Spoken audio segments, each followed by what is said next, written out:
Dan il-podcast joffri spazju fejn il-mistiedna jesprimu l-ħsieb personali b'mod liberu u responsabbli fuq suġġetti varji, mhux neċessarjament ikun hemm qbil mal-opinjonijiet tal-mistednin. Għalhekk nistiednu lill-udjenza sabiex tevalwa l-argument miġġub u bl-ebda mod ma jsir attakk personali fil-kummenti. Hija l-intenzjoni tal-produtturi li dan il-podcast ikun spazju fejn il-libertà tal-espressjoni tiġi dejjem imħarsa b'responsabbiltà u b'rispett sħiħ.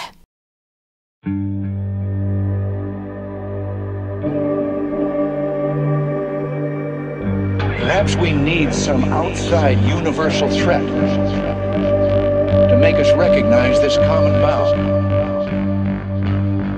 I occasionally think how quickly our differences worldwide would vanish if we were facing an alien threat from outside this world. Grazie David tal-qajt l-istedina tagħna. Tista' tgħidilna daqsxejn dwar il-background tiegħek u hekk? Mela nirringrazzjak l-ewwel sajjan tal-liet li biex niġi hawn. Kif ħanejdlek fuq il-background tiegħi, il-background tiegħi naqra varjat. Mela bdejt bħala medical laboratory scientist jiena, u mbagħad ħdimt fil-ġurnaliżmu, ġibt kemm diploma u kemm degree fil-ġurnaliżmu u bdejt u tajta science writing. Umbat komplejt ġibt il-warrant ta' teacher u tħalt nallem l-ewwel ix-xjenza, umbat bdejt nallem ix-xjenza u l-ġeografija. U l-istudji ambjentali. In the meantime però dejjem kont affaxxinat bl-astronomija, fil-fatt ili mill-late 70s pala astronomu dilettant, amateur astronomer. Ovvjament dejjem kienu jinteressawni ħafna wkoll il-misteri. Ġifieri nista' fil-bidu meta kont żgħir kont total believer, nemmen, ġifieri kollox bħalma tkun meta tkun żgħir. Iktar ma bdejt naqra, iktar ma bdejt nitgħallem, iktar ma bdejt naħdem tax-xjenzat, aktar ovvjament issir xettiku u aktar l-affarijiet tiżinhom. Għax kollox trid id-data biex iktar tiżinhom. Il-metodu xjentifiku jgħidlek li għandu set ta' liġijiet li tittimxi magħhom li s'issa huma l-aħjar set li għandna biex niddeċiedu xi ħaġa, okay, jekk hix reali jew le. Okay? Dan ma jfissirx li m'hawnx misteri, dan ma jfissirx li ma ċaw xiridu insibu, all right? U il-probabbli misteri ħajibqgħu għaliex hawn affarijiet li laqas biss għandhom tweġiba.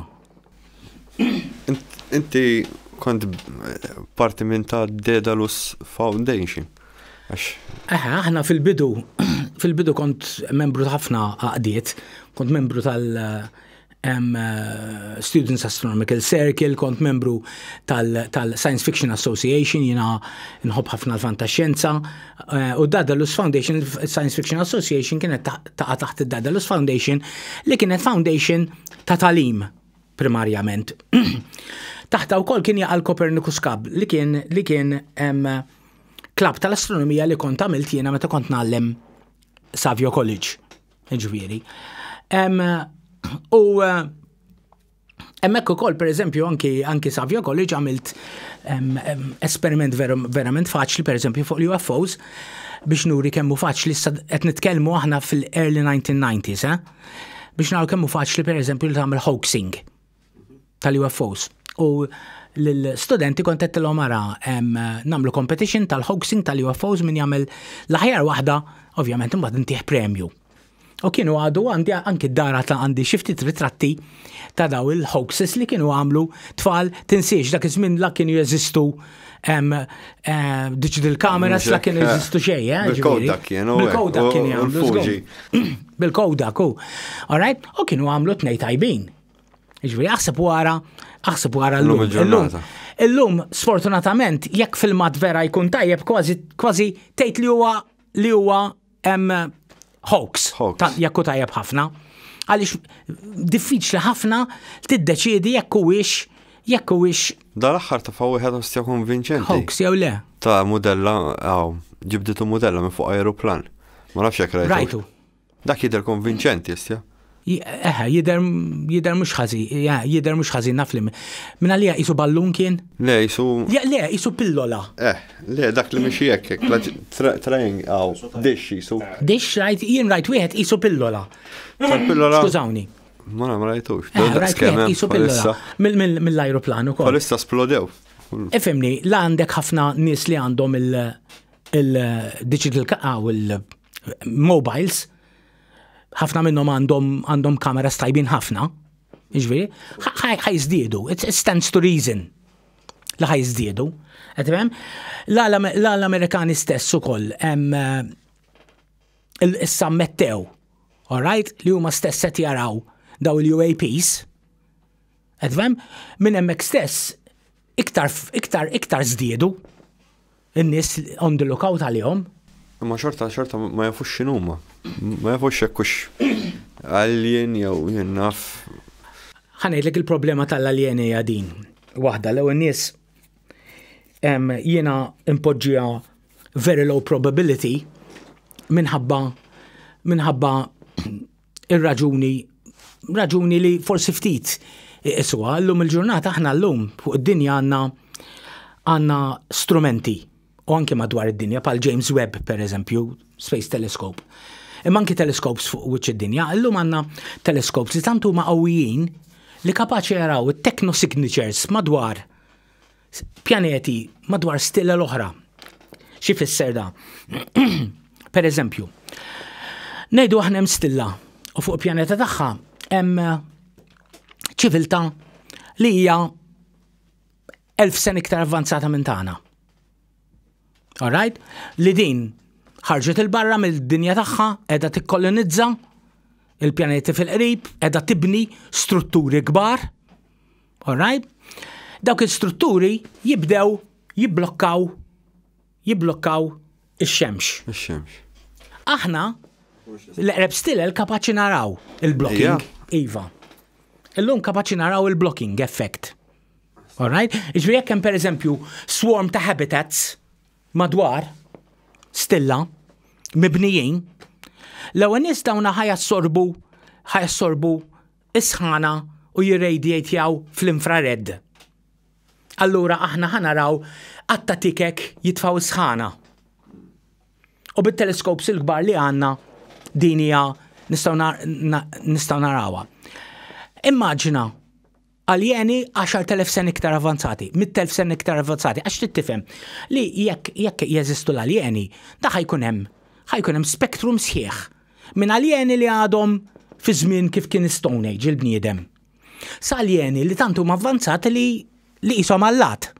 Taħseb li ġew xi darba u jew fil-passat. Dik hija raġuni għalfejn ma naċċettax li ġew għaliex jekk inti jkollok imqar ċiviltà waħda, sarra kemmu kbir l-univers, kemm fih stilel.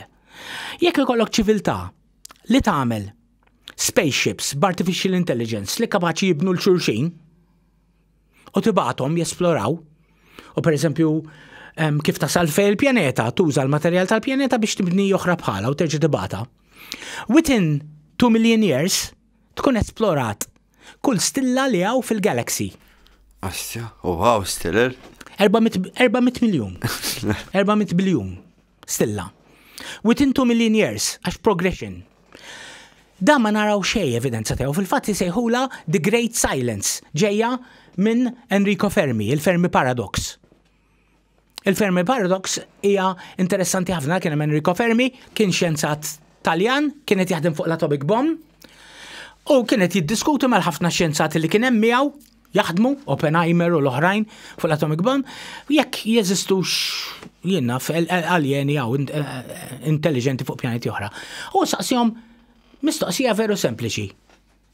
Jekk jeżistu jekk hawn ħafna minnhom, fejn qegħdin? Kif ma narawx ħil tagħhom? Kif? Jista' jkun pereżempju bħal meta aħna jkollna xi annimal ma nkunux irridu nagħmlu interaction miegħu hekk. Dik hija just one explanation, hemm ħafna explanations. Hemm il-fuq minn 70 explanation għalfej il-possibilità ta' għalfejn hemm dak il-Great Silence. Per eżempju, jekk hemm ħafna għalfej per eżempju aħna jekk hemm ħafna ċiviltajiet, għaliex dawn mhux jitkellmu ma' xulxin? Għaliex mhux qed naqbdu għal sinjal wieħed. Jekk hemm ħafna, suppost anki sinjal mhux id-dirett lejna. Anki sinjal li mhux dirett lejna, eavesdropping qed tifhem inti tisma'hom mingħajr ma jafu bik. Bħal dak is-sound wow. Eżatt, bħal wow signal pereżempju. Jew nkella fall xi ħadd meta jidħollok fuq it-telefonata tiegħek. Alright, jidħol biżball. Aħna nitlu fuq il-communication tagħhom. Jekk hawn ħafna, jiena l-idea tiegħi għax ma nitkellimx twemmin u mhux twemmin, x'nemmen u ma nemminx, mhux kwistjoni ta' twemmin dan. Hawnhekk qed nitkellmu fatti jew le. X'nemmen jien ma jiswa xejn.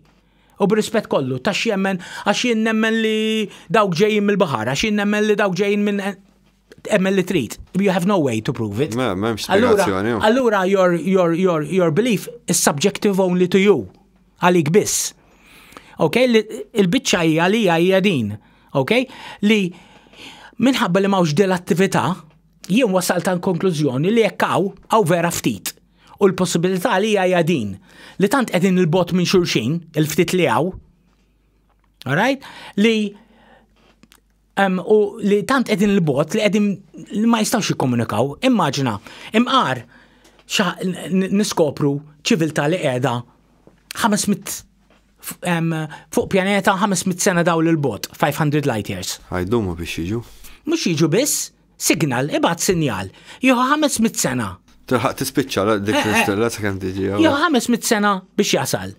U biex jibatulek risposta 500 sena, 1000 sena. Le, ma tkun tilħaqx tispiċċa, insomma. Qed tifhimni?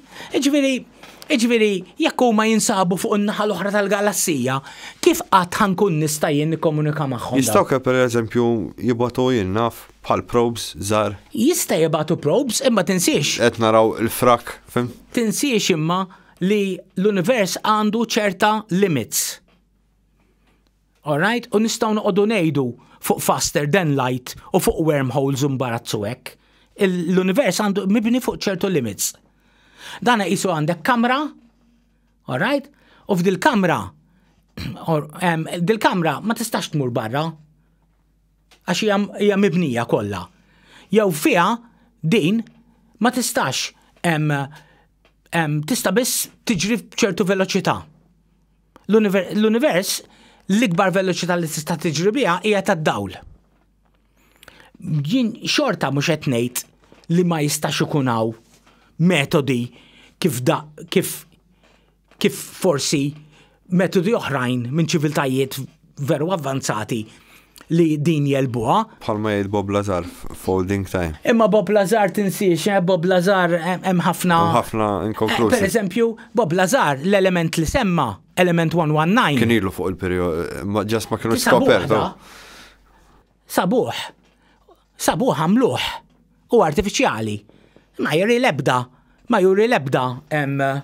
huwa a very huwa element xejdu l għaw unstable ħafna li 50 sekondi jitlaq. Mux kif sammaw id-dum. It's good, da għamluħ. Element 119. 115. Anzi, tellaw sa 119 issa, sorry, ħadżbal. Tellaw sa 119. Ma dak dejjem ikun hemm fuq il-periodic table għax imbagħad itallimt impress li ma mor skola u hekk. Itallimt li fuq il-periodic table dejjem ikun hemm higher number. Ejja ma iktar ma titla' fuq. Ġast ikun għadhom ma sabuħx. Ejwa ma iktar ma titla' fuq hemm limit. Dak li jgħidulu hemm limit ta' dawk huma transuranics. Dawk hemm limit. Iktar ma tmur il fuq iktar ikunu unstable. Fil-fatt ftit sekondi jdumu. Ma jibqgħux tajbi. Le jinqasmu. U biex tagħmilhom battekata kbira ġifieri. Fil-collider u għek. Ejja, battekat enormi biex tamilhom daw. Il-biċċa li jien mhux qed ngħid jista' jkun li ċertu affarijiet li ra, Lazar kienu vera. Jista' jkun li kien hemm ħafna misinformation palma. To test the water, so. Palma nafu li kien hemm misinformazzjoni kbira, però li qed ngħidlek huwa li jekk il-galassija tanti kbira mimlija aljeni u għandek uħut li huma veru avvanzati, daw suppost diġà ġewaw. Ġeġew. U qed naraw evidenza tagħhom. Imma mhux ġewaw bil-mod ta' kif jaraw il-UFOs, kulħadd jara xi ħaġa differenti, għandek ftit nies li jaraw UFOs li huma simili, imma għandek ħafna li jaraw differenti. U anki l-aljeni li joħorġu minnhom min jara l-grejs, min jarahom bis-suf, min jarahom twal, min jarahom osra. Min jara Bigfoot. Min l-ħanina kemm jaraw. Allora dina tkun qed tgħidlek li hija xi ħaġa oħra at work li qiegħda probabbli f'moħħhom. All right? Xorta ma kieku l-fenomenu iġarek tara dak li trid tara int. Qed nerġa' ngħidlek, ma tantx nitkellem fuq kieku jiena u fuq belief, għax hija xi ħaġa soġġettiva. Mhux hekk le dejjem. Qed tifhimni? Just tesplora l-possibilità. Il-possibilitajiet kollha jeżistu. Jekk ikollhom daqshekk dil-intelligenza naħseb jistgħu jagħmlu naf inaħħu li id-daġlek u jlibsu il-mirka. Ma jekk ikunu daqshekk intelligenti u laqas ninduna. Laqas ħan nindunaw bihom. Pereżempju jekk inti daqshekk intelligenti 10,000 sena. Ora tinsiex jekk iġib xi ħadd imqar mill-Medjuevu hawnhekk illum jiġġennen. Ġifieri qatt nitkellmu 500 sena. Issa immaġina 10,000 sena fil-futur xi ħadd, okay? Aljeni, dawn l-aljeni, all right, għandhom il-kapaċità jaqbdu bniedem, all right, u l-memorji tagħhom idaħluhom fih, all right, u jitlu fih, u jiġu hawnhekk u jqogħdu josservawna. Da għandu il-memorja tiegħu ġifieri tal-jien. Immu qiegħed f'bniedem. Kif se nindunaw? Sakemm ma jqgħodx jitkellem u hekk. Mhux hekk. Jew inkella jibnilek robot li tantu huwa sofistikat. Li laqas nindunaw. Jew tantu żgħir li ġiġat nibnuhom illum. Nanomaterja. Li jidħollok kullum kien. Qed tifhimni? Għalhekk jiena fil-fatt anki meta ngħidu anki di, pereżempju ħaġa li iddaħħaqni ħafna hija il-UFO crashes. Jiena b'rispett kollu il-UFO crashes l-ebda waħda ma naċċetta għal raġuni waħda. L-ewwel nies daw suppost qasmu ma nafx kemm il-light year mingħajr trabil ta' xejn, jiġu fid-dinja u jikkraxxjaw. Mhux tal-li jiġu fid-dinja u jikkraxxjaw, jikkraxxjaw iktar minn wieħed għax jekk tot kemm ikkraxxjaw xi 30 żgur.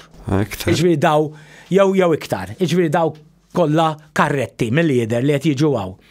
L-oħra hija li anke meta ngħidu li ħadna t-teknoloġija biex nibnu ta' x'teknoloġija fl-istel tiegħu. Istel daqs kemm ilhom jaqgħu. Kif fl-istelt. Dak x'ismu bħalissa, Jacques Vallée jgħid li għandu l-exotic materials minnhom. Jacques Vallée jgħid ħafna affarijiet u ħafna affarijiet li jgħid uħud minnhom huma validi. Però Jacques Vallée wkoll jgħid Jacques Vallée ma tantx jaċċetta nuts and bolts theory tal-UFOs laqqas, Jacques Vallée, ġifieri. Però l-exotic materials jistgħu jiġu illum il-superpowers kollha jisperimenta fuq exotic materials. Illum hawn materja, illum jeżistu l-invisibility cloaks. Ejju, rajt. Jeżistu. Daw? Qabel konna naraw fil-fantaxxjenza sa. Jeżistu l-invisibility cloaks. Ġifieri tantem u hemm ħafna misinformation. Jien xorta mhux qed ngħid għax ifhimni hija possibilità. Jien minix kif naqbad ngħid grasi jibsa u ortodoss li naqta u ngħid le, jien min jien biex jgħid le, mela jien għandi l-fatti kollha f'idejja. Għalhekk qedlek l-idea li uħud pereżempju mill-UAPs jistgħu jkunu drones aljeni, jistgħu jkunu drones aljeni li huma just electronic biss li huma advanced ħafna, AI advanced ħafna. Okay, bċertu capabilities. All right, li qegħdin josservawna. Sakemm mhux qegħdin diġà hawnhekk. Kif qedlek jiena xejn ma narmi u xejn ma naċċetta fl-istess ħin. Qed tifhemni? Għax minix qiegħed f'pożizzjoni, m'għandix informazzjoni biżżejjed biex ngħid iva jew le. Qed tifhem? ninvestiga xi ħaġa ma investigax daqshekk, żgur, ma ninvestiga xi ħaġa lemmunaw. U għandi tnej naf li għandhom il-key points kollha. Għax taf li daw kollem ċertu key points li tgħid isma' daw tista' tassoċja ma li jkunu jista' jkun possibbli. Dawk it-tnej vera huma kredibbli, imma din involvi dawl. Dejjem. Dik il-ħaġa stramba. U d-dawl ikun jisu ħaj jiċċaqlaq. Ifimni, palma taf, ma nafx jekk rajt il-film, taf, oġobni ħafna jien rajt il-film, x'kien jismu? Forsi Nope, iwa. Nope, oġobni ħafna jiena, għax Nope jitratta xi ħaġa veru interessanti li tinteressani, mhux għax naċċettata. Semmejtulu Mirko, semmejtulu dil-ġimgħa. Imma l-idea tal-UFOs pala annimali ħajjin. All right?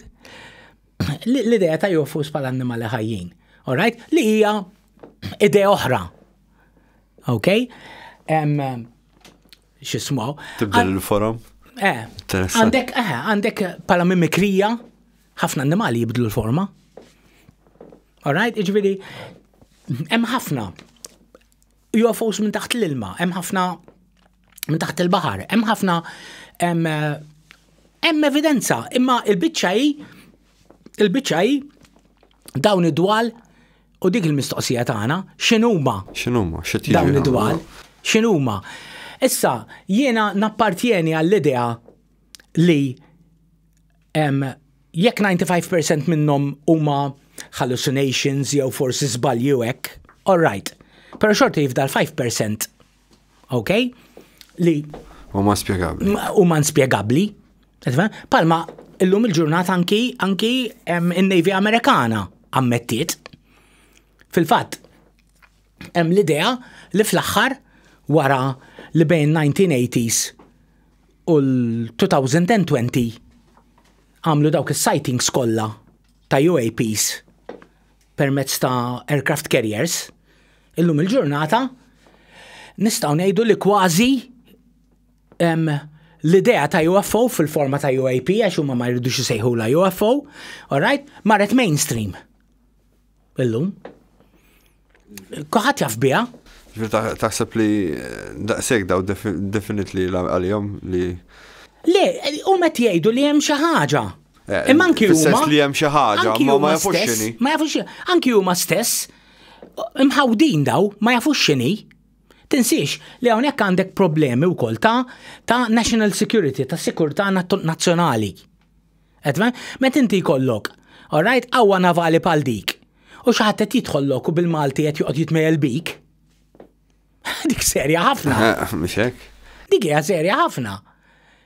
U għandek ġifieri kulħadd jien rajthom ukoll l-intervisti mal-kaptani, all right, li mexxew il-jets li ġraw warajhom u raw ħadu l-filmati. Fravor u hekk. Kollha qegħdin fuq YouTube da tistaqba tara very easily. M'għandi l-ebda dubju li dak qed jgħid il-verità. X'irid imur joqgħod hemmhekk joqgħod jgħid il-dallaw nies min joqgħod il-piloti ħafna minnhom ma kinux jitkellmu għax kif jitkellmu fuq l-UFOs. Biex hekk naħħuhom. Allura għandek il-dik, l-istigma jisa. Ġifieri xi ħaġa hemm. Pilota minnhom kien sofra xi radiation burns minn wieħed minnhom u s-saħħa kumpens. Ifimni, jiena appartjeni ħafna mal-idea sissa kif qed jidhru l-affarijiet li huma forma ta' drones. Drones avvazzati ħafna. Ok. Il-problema hija li min għandu dik it-teknoloġija biex jibni dawk it-tip ta' drones? Mhux umana ġifieri taħseb. Ma nafx. Għax ifimni ma nafux kollox x'inhu ma jagħmlu daw. Billi l-Amerikani jgħidu m'għandniex, ma jfissirx li jgħidu li m'għandhomx. Mhux ħejx fuq il-karti. Data palma ġara bil-hypersonic missiles. F'daqqa waħda ħadd m'għandu hypersonic missiles, f'daqqa waħda. Kulħadd għandu daw. Ara kemm kienu ilhom jiżviluppawhom daw. Ġifieri for national security daw irridu nifhmu li daw giddibin, marufin li huma giddibin. All right, daw jagħmlu ħafna miżinformazzjoni, all right, iħawdu jgerbxu għax hemm ċertu affarijiet li ma jridux jgħiduhom. Jiena investigajt dak il-każ tal-Grigenti li inti investigajtu qabli wkoll. Ta' Ġuża mifsud. Ġuża. Taħseb li l-fenomenu parti minnu dak? U l-Ġuża kienet bir-rispett kollu. Efem jiena mort meta anki kienet tagħmel il-laqat hemmhekk, attendejt numru tagħhom il-laqat. Efemni hawnhekk għandek mara li qed tgħid lin-nies ħarsu li x-xemx, ħalli taraw id-dwal u ħataraw ix-xemx taqbeż. Skelli qed tara id-dwal u x-xemx taqbeż. Qed taħraq ir-rozzu u ċ-ċello li għandek f'għajnejk tħares lejn ix-xemx. Mhix ovvja, hija kwistjoni ta' mass hysteria, bħalma kien hemm ta' dak x'ismu ta' Borċin-Nadur. Kwistjoni ta' dik hija mass hysteria li jkollok nistinsiex li Għadni kemm sma' storja ma' reċenti. Qabel tkompli, inti naħseb żommu f'moħħok din ħadd tgħidili. Imma inti l-X-Files rajtu. All right, x'kellu Mulder li xi ħaġa li jien qatt ma kont naqbel magħha. I want to believe. I want to believe. Jiġifieri, ix-xewqa diġà qedem. Meta inti jkollok ix-xewqa, it's going to be easier for you to believe. Qed tifhem? Imma hekk eżempju x-xewqa li tkun taf x'inhuma. Dik ix-xewqa għandi. Mhux dejjem għandna x-xewqa. Mhux dejjem għandna x-xewqa, aħna kurzita jrid. Jiena rajt xi ħaġa nixtieq inkun naf x'inhi. Dik ma nafx max li għaljena, jien ma nafx l-ostja. Ejja, ma irridu nifhmu wkoll. Ma nafx x'inhi imma. Li the earth doesn't owe us any explanation, the world. Xej. No, nothing owes us an explanation. Jiena minn dak lat naqra forsi pessimist. Jiena l-affarijiet li nemmen fihom jiena, fis-sens nemmen pala ideat, hija li kollox iseħħ, all right? B'kombinazzjoni, maw lebda lapjan xejn maw. Iġifieri jekk inti the world owes you nothing. Tiġix toqgħod tgħid li kemm sfortunat. Jien għandi kulħadd kellu żmien meta kien sfortunat b'xi ħaġa. All right? Għaliex x'qed tistenna l-dinja tik fortuna? Le, ma taħdimx, la, affarijiet ma jaħdmux hekk. Life's a bitch. Jiena nimxi ma dik waħda mill-ftit regoli li għandi nimxu ħajti, nipprova ngħix ħajja tajba, nieħu gost, nieħu ħsieb il-familja u nipprova kemm jista' jkun nejn. Qed tifhem? Imma hija m'għandix kontroll ta' xejn ta'. Ħlief forsi tikka żgħira fuq ħajti, għax taqas fuq ħajti. Għax min għandu, aħna min għalina ngħixu f'demokrazija u min għalina li għandna xi kontroll, x'għandna kontroll. Jien jekk jiġu jibnu 20 solar ħdejja u jitfawni fid-dell u jfottuli bil-Malti is-solar panels kollha. Għandi xi saħħa daw inneħħihom? Burokrazija wkoll ħafna. Le. We're not in control. Minkejja li noqogħdu ngħidu kemm aħna in control. All right, id-dinja, it owes us nothing. And it doesn't owe us explanations. L-explanations tittaħdem għalihom.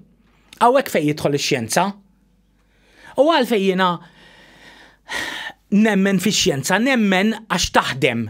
Jien ma nemminx fuq kwistjoni ta' fejt, emmen fija. All right? Le, nemmen għax taħdem. Għax inti sib xi ħaġa ma jfissirx li m'hemmx difetti, m'hemmx xjenzati li huma korrotti, mhux bnedmin daw bħal kull bniedem ieħor.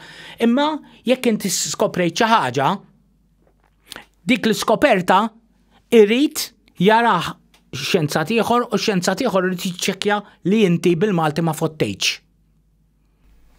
Biex tkun aċċettata. Ħanġiblek eżempju. Mela, fl-1890s naħseb taf biżejjed li fl-1890s kien hemm ħafna furur fuq il-spiritualizmu. Ejwa, seances. Tal-Victorian Times. Fl-istess ħin ukoll kien qed issir ħafna riċerka fuq l-elettriku. Ija. Issa, ġara, mela kellek żewġ. All right? Ngħidu kellek żewġ tipi ta' riċerka għaddejja. Riċerka għaddejja fuq, all right, l-spiritualizmu u riċerka fuq l-elettriku.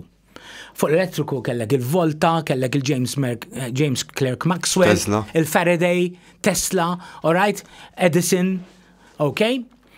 U daw bdew uġvera ħin kollu jivvintaw it-teorija, it-teorija tmur għand inġiniera u xjenzati pal Tesla u Edison li kienu jbidlu għaf teknoloġija. Uġveru. Spiritualizmu, xar xaħġek? Le. Għalix ma sarx hekk? Għax Għax ma kien hemm xejn xisir. Għax kien kollu hoaxing. bħal tal-imwejjet iċarqu l-imwejjet, xaħat me wara jqotsew. U tinsix li baqa' dej, Jabdu dak it-trap u jabdu. Il-paranormal, il-riċerka fil-paranormal baqa' għaddejja, Ġifieri, baqa' għaddejja sal-tmeninijiet żgur fl-universitajiet. Jien nieħu pjaċir anke hawn Malta. Sibt sal-86 kienu għadhom qed jinvestigaw il-paranormal. Hemm fuq il-website tal-SRIP? Asna fuq xrajni. Aħna minna xi ftit, jiena flimkien ma' Vanni Pole fil-psychic. Ok, x'kienna għandna da psychic ukoll, għamilna ftit xogħol ukoll fuq hekk. Ġifieri, però għatanna il-premju ta' €1000, all right, biex min għandu xi provi jiġi qoddimna, jagħmlilna l-provi, nagħmlu l-testijiet, ħatma ġi. Da huwa bbażat fuq ta' James Randi. Ok? Fuq ta' James Randi. L-rrid ngħidlek huwa l-ispiritualizmu baqa' sejjer sa'70s. Din li kont ħanejlek insegwi bniedem, Keith Parsons, ma nafx jekk qatt segwejtu. U jitkellem dwar hekk jiġifieri fuq hoaxing u affarijiet oħra, u li Tesla u affarijiet u nies oħra li kienu fix-xjenza kienu jippruvaw jesperimentaw fuq dal-affarijiet. Anki daħlu, fil-fatt eżempju ieħor huwa famuż ħafna. L-eżempju ieħor huwa ta' Newton.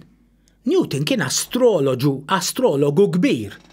Newton imbarra li kien physicist, li kien jistudja il-fizika, kien jistudja l-astroloġija.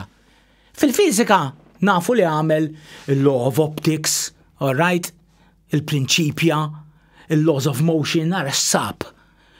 All right? Fil-astroloġija s-sab. Xej. Għax jekk għandek body of work, pseudoscience mus se jkun replicable. Xjenza falsa, pal-astroloġija, mus se tkun replicable. Kien hemm każ ukoll meta qed tissemmi daw il-każijiet li kien hemm xi astrologu beda jħares lejn Mars u beda jaħseb li għadim xi xmajjar u kienu l-vini ta' jnejn insejx kien. Dakka mhux astronomu kien dak kien Percival Lowell. Percival Lowell. Tajbe, dik l-istorja. Kellu Percival Lowell ukoll dak kien Percival Lowell kellu wieħed mill-ikbar telescopes fl-1890s. Percival Lowell. Nejd, l-istoria nafa sewa it-teżi tiegħi fil-fatt hija fuq it-teżi tiegħi fuq Mars fil-fatt. It-teżi tal-PhD tiegħi. U dana li ġara kien li ħares lej Mars l nies irridu nifhmu li dak żmien fi żmienu kulħadd kien jemmen li hemm il-ħajja fuq pjaneti oħra. Vera? Ija. Kważi kulħadd.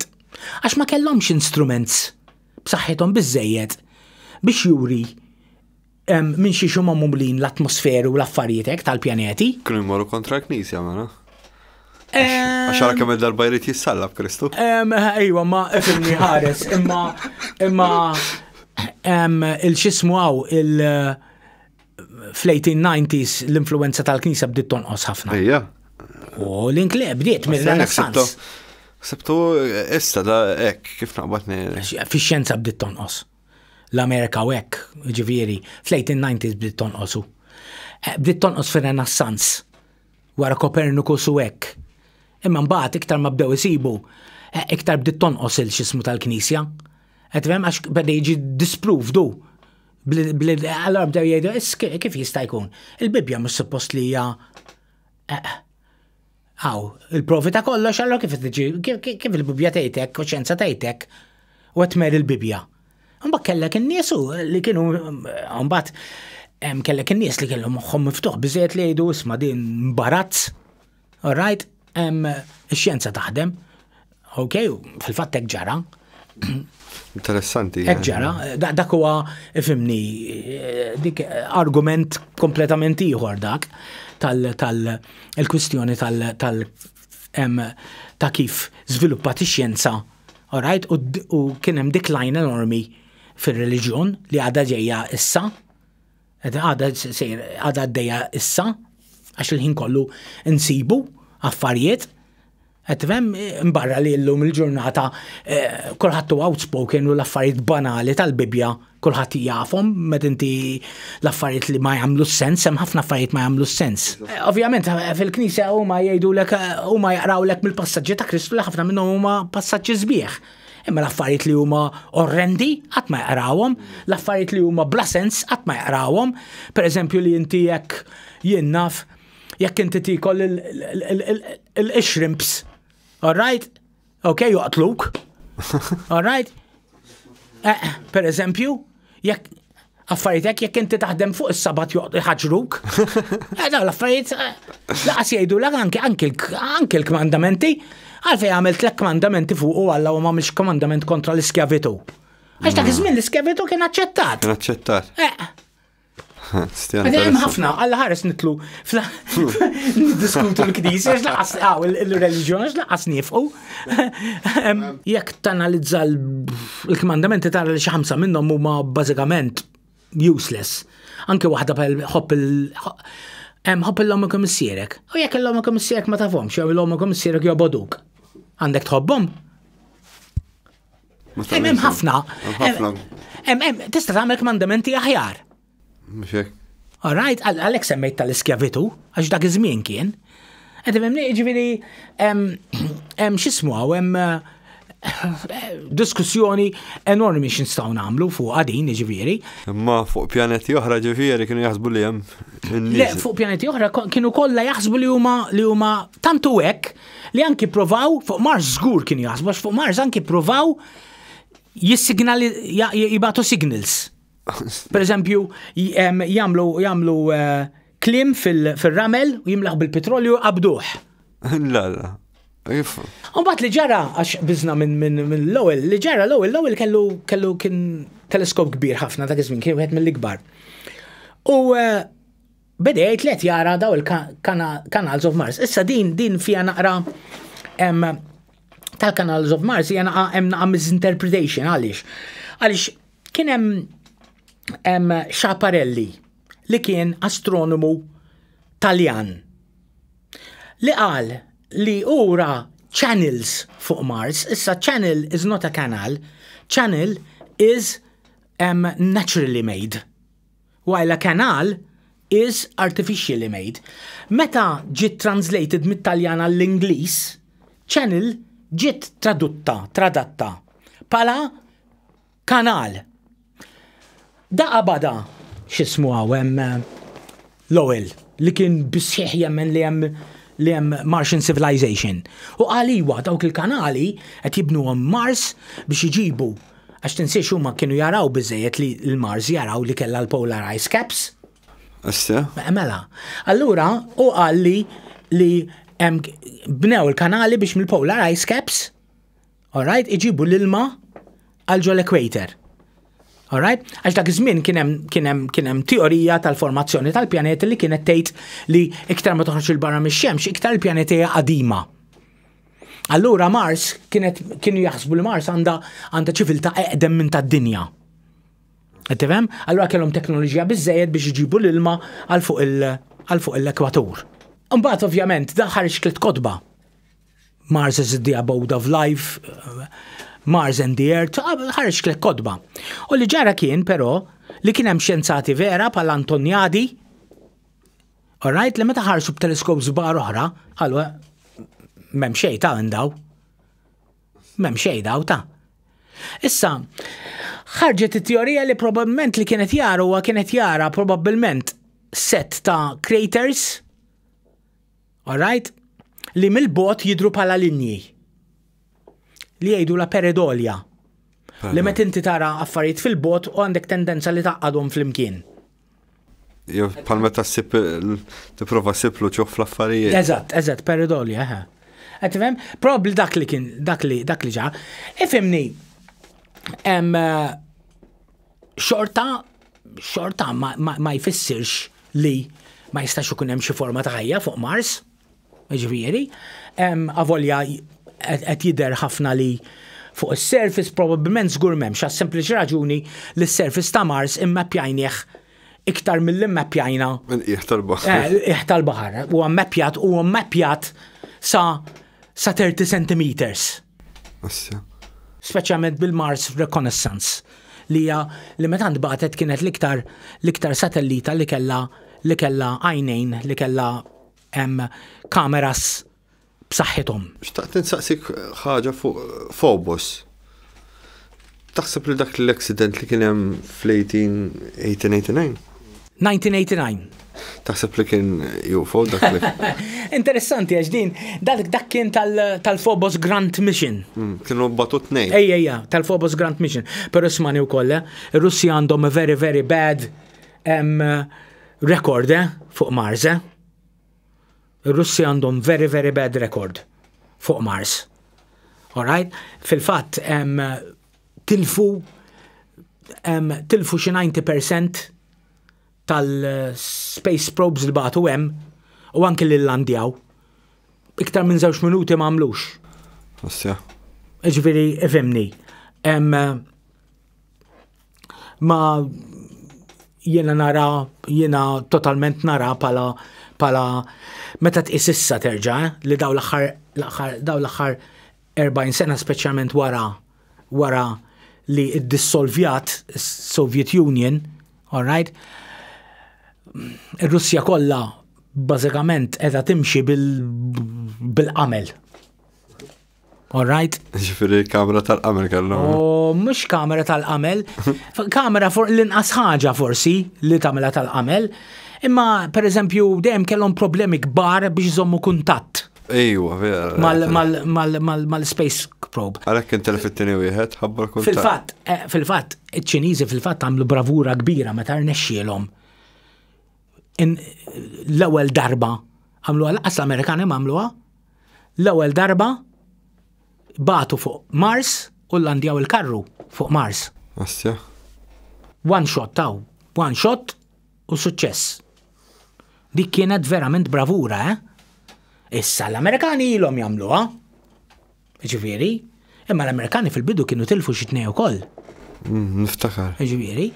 Imma kif qedtillek il-Mars diffiċli ħafna jekk hemm xi forma ta' ħajja primittiva qiegħda probabbilment taħt l-art jekk teżisti. U fil-fatt illum il-ġurnata nafu li f'ħafna postijiet tas-sistema solari hemm mura li huma fil-fatt iktar tajbin għal-ħajja minn Mars stess. Pal pereżempju Ewropa, wieħed mill-mura ta' Jupiter. Fej għandu oxra ta' 100 km silġ u taħtu mbagħad mhux 100 km ta' xi interessanti di. 60 km silġ u mbagħad taħtu hemm oċean ta' xi 100 km li fih iktar minn 10 darbit l-ilma kollu li fiha d-dinja. Ġlassi. All right? Probabbilment Ganymede qamar ieħor hija l-istess għandha għad oċean ukoll u Callisto ukoll, maħniex ċerti. Però hemm oħrajn, hemm qamar ta' Saturn, Titan, pereżempju. Tom DeLonge jisemmi li meta saqsew fejn hemm ħajja fl-univers Ewropa. Ewropa hemm ċans kbir għaliex tinsiex li avolja hemm xi affarijiet li huma missing ukoll. Però tinsiex li importanti nitkellmu fuq ħajja li nafu aħna. Dik importanti ħafna. Photosynthesis m'għandhomx. Ħajja li nafu aħna. Li tixbaħ il-tad-dinja. Jien fuq hekk qed nitkellem. Għax jien naf forsi jafhem ħajja kif tista' tiċċekkja għal ħajja li ma tafx kif inhi. True story. Vera rastja. Kif? Anki jekk ikollha ftit bases tad-DNA differenti, aħna t-testijiet tantu ma selective li namlu, fil-laboratorju kont namilhom, all right? li dawk jekk iġib li biċċa DNA tad-dinja u DNA li għamluha f'laboratorju bases differenti. Jien dik mhux se naqbadha għax it-testijiet huma speċjalizzati għal tad-dinja. Anke l-idea li fid-dinja jista' jkun hawn DNA li mhix ta' li huma Taljani, naqbduha mill-ewwel. Mill-ewwel tinqabad għaliex it-testijiet ma jaħdmux fuqha. It stands out. It stands out mill-ewwel. U kull biċċa DNA, id-DNA tiegħi, id-DNA tal-arnita, id-DNA tal-dubbiena. Alright? Huma bażikament magħmulin mill-istess basis, ovvjament f'patterns differenti u volum kbir differenti wkoll. Imma huma l-istess. Ara jekk insib tip ta' DNA, di għandha basis li mawx bħalhom fid-dinja, mawx ħajja. Dik possibilment ġiet mill-ispazju, per eżempju jinnaf, hija possibilità li ta' meteorite. Meteorite, Alright? Ok? U li jkun fiha DNA li huwa differenti minn tad-dinja. Xorta DNA, ġifieri xorta għandu ċertu xebħ ma' tad-dinja, imma nimmaġinaw tipi ta' ħajja li huma kompletament differenti minn tagħna, jekk hu possibbli li jsiru, kif se ninduna bihom jien? M'hemmx test għall-argument naqa' banali. Immaġina il-karrijiet li hemm fuq Mars palissa. Immaġina karru miexi u hemm ġebla hemmhekk. U dik il-ġebla ħajja. Imma ħajja ta' tip differenti. Jista' mhux jiddumi taqqaba jgħidlek okej minn xi magħmula, imma mhux se jinduna sakemm meta jtaqqaba ma tqumx u tieklu. Għax qed jitaqqaba mhux se tinduna li ħajja. Ġuri ħajja forma ta' ġebla. Jinnaf ġibt eżempju banali, fimni. Ma nafux il-limits. Il-limits dejjem anke għal ħajja tad-dinja tagħna, il-limits dejjem. Alright, jikbru. Qabel konna naħsbu li l-ħajja għandha bżonn bil-fors l-ossiġnu. U mbagħad sirna nafu mhux veru. Ħajja li m'għandix bżonn ossiġnu u tivvalena ruha bl-ossiġnu. Għalhekk semmejtlek il-photosynthesis. Ħajja li tuża l-chemicals biss fil-qiegħ tal-baħar, ħdej il-black smokers, il-volcanic. Dak ma jarawx xemx. Ma jarawx xemx. Allora m'għandhomx photosynthesis dawk. Infatti jabżorbjaw ħafna lej. Probabbilment it-tip ta' ħajja li jista' jkun hemm Ewropa minħabba li huma magħluqin hemm taħthom m'hemmx dawl huwa bażat fuq chemosynthesis. Qed tifhem? Għax nafu żgur li hemm il-radioattività naqgħu, nafu li hemm żgur il-volkaniżmu. Għax kieku kien kollha silġa, mhux hekk. Għax inti peress li għandek xell ta' silġ u għandek l-ilma u peress li għandek il-ġibda ta' Jupiter u Ganymede li ħin kollu jiġbduhom, il-xell ta' silġ qiegħda tħokk mal-ilma u tħokk mal-ġebel u tagħmel il-friction u hemm il-volkaniżmu għal ġol ilma. Mela dak jagħtik l-enerġija. Fil-fatt taħt il-baħar hemmhekk issibhom l-annimali. Interessanti. Tube worms pereżempju enormi, 2 meters kbar. Crabs. U jgħixu filma li jekk tipprova tgħix fih inti joqtlok għax mimli hydrogen sulfide, mimli methane. Ma huma jkunu le huma adattati. Tal-postu. Huma adattati. Iġu dak huwa l-eqreb li għandna lej alien life kważi fid-dinja. Nafu wkoll li ħafna meteoriti li waqgħu ikollhom ħafna amino acids u ħafna kimiċi, alright, li jistaw kun ġew mill-ħajja. Kien hemm anke false alarm fin-1996 meta waqgħet il-meteorita u Allan Hills u dina meta raw isom nanobakterja fiha. Fin-96 u fil-fatt kienu anke qalu li possibilment sabu l-ħajja ġejja minn Mars. Għax dik il-ġebla kienet ġejja minn Mars. Li ġara kienet imma li tant kienu żgħar u tant kienu qodma fuq 3 biljun sena kellhom, alright, li kollox ifossilizzat, alright, u ma tista' tieħu xejn minnhom, ma tafx fihom daw. Ma tafx fihom. Allura ma tistax tiddifferenzjahom bej tagħmel differenza jekk humiex kristalli jew affarijiet ħajjin għax għandhom wisq edem. Astja. Qed tifhem? Iġvi anke false alarms minn Mars kellna. Forsi kif naqbad ngħidlek, u anke biex tieħu triq biex tiġi minn sakemm tidħol fl-atmosfera jinħaraq kollox. Imma i kienet ġol ġebel, Ġewwa ġifieri. U llum nafu li hemm ċans kbir, skont l-idea tal-panspermja, hemm ċans kbir li meta jkollok bakterja, alright, jew microorganisms, ġonofs ġebla, probabbilment meta jaqgħu jisservajvjaw. Assja? Iġveri hemm ċans kbir li jekk għal xi hemm mhux ċans kbir, hemm ċans li jekk immorru fuq Mars u nsibu l-ħajja tixbaħ il tad-dinja, ma da jfisser li kien hemm, alright, skambju ta' ħajja minn Mars u mill-dinja li infettaw il-xulxin. Għara jekk nitilgħu il-barra, noħorġu l-barra, pereżempju, nsibu ħajja fuq Ewropa u tkun komplementament differenti, mela hemmhekk ma kienx hemm skambju. Dak żviluppa waħdu. Tal-gas giants ma jista' jgħix xejn fihom. Imma ħafna mill-qmura tal-gas giants, pereżempju anki issa tal-pjaneta Uranus, li għara kemm qiegħda l-bot. Pluto, turi Pluto li qiegħda 5 biljun. Alright? Mil il-bot, it-temperatura minus 230 degrees Celsius. Turi li hemm ċans kbir li għandu oċean taħt il-silġ. Ija. Pluto, Triton l-istess, qamar ta' Neptune, il-bot ukoll 4 biljun. Alright? Hemm ħafna dawk li jgħidulhom probably ocean words. Enceladus. Da sissa huwa l-aktar wieħed interessanti. Dan huwa qamar żgħir. Kemm fih? 200 kilometru? Li meta ddiet miħdeħ il-Cassini jdur ma' Saturn. Meta ddiet miħdeħ is-satellita Cassini, ratu jispara geysers tal-ilma mill-pol. Għaddiet minn ġofihom il-geysers tal-ilma, analizzatom u sabet melħ, organic compounds u affarijiet hekk. Assja?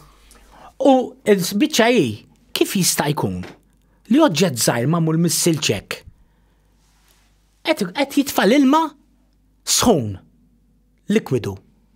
Jaħsbu li hemm probabbilment materjal radioactive, alright, li qed isaħħan l-ilma u fuq il-pol hemm oċean tal-ilma li ġieli baqbaq u jispara.